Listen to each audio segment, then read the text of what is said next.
책 이야기라서 재미가 없어. 윤석열 대통령은 그때 시폰 기유한 걸로 보이는데 네. 정치적인 공격 받지 않았습니다. 뭐 저는 이 책에서 오늘 책 이야기만 했습니다. 예, 그렇기 때문에 뭐 박현광 기자님께서 연상하신 인물이 만약 윤석열 대통령이라면은 그건 개인의 생각을 다들 존중할 것입니다. 혹시라도 언론인들께서 보도하시면서 이것이 윤석열 대통령을 연상했다고 기사를 내신다면 아마 그것이 국민의 시각을 대변하는 언론인들의 시각이라고 저는 믿고 싶습니다. 예. 그리고 뭐 공격은 뭐 한두 번 받아봤나요? 뭐 어차피 맨날 공격하는데. 예. 또 혹시 질문 있으신가요? 직전에 안철수 후보님 기자회견 하셨는데요. 안철수 후보님은 대통령과 최근에 말을 세운 적은 없다. 일단 이렇게 주장을 하시고 그러면서도 이제 좀 비판하고 나를 세우시는 모습을 보이시는데 이런 전략 어떻게 좀 평가를 하시나요? 여러분도 아마 이 책을 다시 읽어보시면 어렸을 때 읽었던 것과 지금 아주 다른 느낌으로 이 책을 보게 될 겁니다. 이 소설 안에는 대한민국 현대사의 이야기가 많이 이제 녹아 있는 것이고 그 안에 참 한심한 군상부터 정말 불쌍한 군상까지 다 있습니다. 저는 제가 안철수 대표님의 그런 이야기를 듣고 이번 전당대회 때 행보를 보면서 이 책에 있었던 우왕좌왕하는 아이들의 모습이 생각납니다. 결국에는 이것이 옳은 것인가에 대해서 한 번쯤은 의문을 가졌겠지만은 엄석대가 가진 그 힘이라는 것에 굴복해가지고 만약에 자기가 할 얘기를 못하다가 또 자고 일어나다가 어느 날은 갑자기 하고 싶었다가 나와가지고 말은 잘 안 나오고 뭐 이런 상황이 반복된다 그러면은 저는 그 사람은 절대 엄석대를 이겨낼 수 없습니다. 엄석대를 이겨낼 수 있는 사람은 문제의식을 가지고 용기를 가지고 불이익을 감수하고 할 말을 하는 사람이다. 그런 의미에서 안철수 대표의 그런 행보는 다소 아쉬운 측면이 있습니다. 예. 또 혹시 질문? 예. 오전에 이제 하태경 의원이 라디오 발언에서 예. 2030 표가 당대표 투표 관건이라고 했는데 이거에 대해서 어떻게 보시는지. 사실 아무도 경험해보지 못한 이런 전당대회 투표 방식이고 무엇보다도 당원들의 조성이 너무 크게 변했기 때문에 다들 긴가민가 하고 있을 것입니다.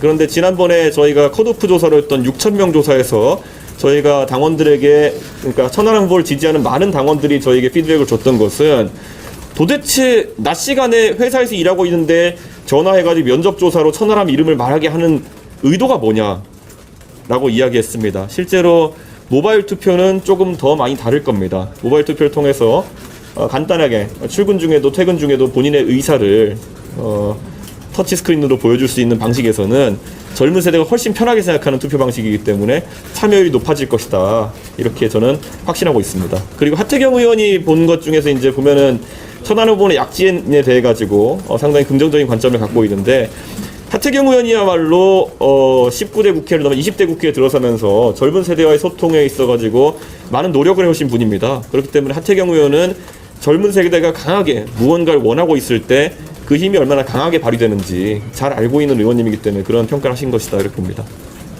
네. 내일부터 모바일 투표가 시작이 되잖아요. 막판까지 가봐야 알겠지만 지금 여론조사를 보면 천하용 후보님들께서 낙관할 만한 지지율은 아닌 걸로 나오고 있습니다. 만약 이 네 분 중에 한 분이라도 입성을 하지 못하게 되면 이후에 이준석의 한계가 드러났다 이런 평가가 좀 나올 수도 있을 것 같아요. 혹시 무소속 출마도 언급하시는 와중에 모두 낙마하는 결과가 나오면 한국 정치 행보 어떻게 하시고 그런 계획이 있으신가요? 저는 원래 계획을 일찍 앞서 세우진 않습니다. 그리고 처음에 이 전당대회가 시작할 때만 하더라도 소위 윤핵관이나 윤핵관 호소인이라 하는 분들이 방송에 나와가지고 뭐 이준석이 이야기하는 노선을 따르는 당원의 수가 2% 3%밖에 안 된다라는 얘기도 하고 뭐 여러 가지 자신만만한 이야기를 했다가 다 지금 망신을 산 상황입니다. 그렇기 때문에 예측은 무의미하고 저는 여론조사에서 이제 보셔야 될 것이 지지층 조사라고 하는 것이 제가 당대표 할 때도 보면은 오차율이 25%였습니다. 예, 그 말은 당원 투표의 결과라고 하는 것은 지지층 조사와 전혀 관계가 없는 조사다 이런 것이고 여론조사 부정을 하는 것이 아니라 애초에 다릅니다. 그렇기 때문에 일부 여론조사에서 당원들 대상으로 이제 샘플링 조사, 전화해서 당원인지를 응답한 다음에 거기에 대한 답변을 취합하는 조사에서는 이미 천하람 후보가 안철수 후보를 상당한 격차로 이기는 조사가 지금 나오고 있기 때문에 저희는 사실 2주 전부터 사실 천하람 후보와 저희 천하용인 캠프 같은 경우에는 결선 투표를 염두에 두고 모든 언론 대응이나 아니면 전 작전을 짜고 있다. 그렇기 때문에 뭐 그런 부분은 저희는 확신합니다. 예. 네, 여기까지 하겠습니다. 하나만 더 여쭤보겠습니다. 그 천하람 후보가 당대표가 되면 예. 엄석대는 어떻게 하나요? 저와 엄석대를 생각하는 게 같은 사람인지는 잘 모르겠습니다만은 엄석대의 그 이분열 소설에서 이 마지막에는 엄석대 결말은 굉장히 비극적이라 말씀드렸습니다. 그래서 저는 아까 말씀드린 것처럼 벌거숭이 임금님 또 그것도 너무 하잖아요. 그건 지금 그런 상태인 것 같은데 그래서 아마 임금님기는 당나귀기 결말이 좀 났으면 좋겠다. 네, 그 안에 보면 결국에는 성군이 되는 스토리입니다. 성군이 되는 스토리입니다. 그렇기 때문에 엄석대의 행복한 결말과 무운을 빕니다. 예. 그럼 또 대표님 혹시 당 선관위가 불공정하다는 주장이 안철수나 김기현 캠프 모두에서 나오고 있는데 천하용인에서 어떻게 보세요?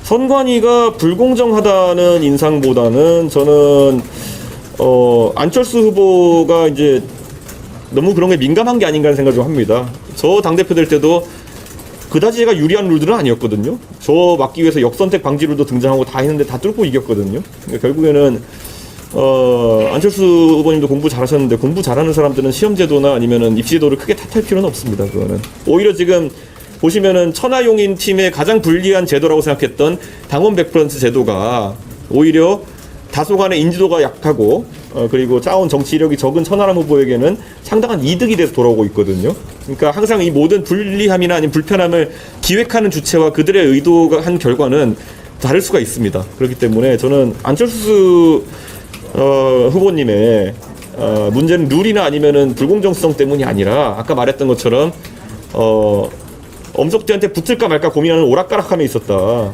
예. 그러니까 저는 그걸 명확하게 하셨으면 지금보다는 훨씬 더 나은 위치가 아니었을까라는 조언을 선거 막판에 드리고 싶습니다.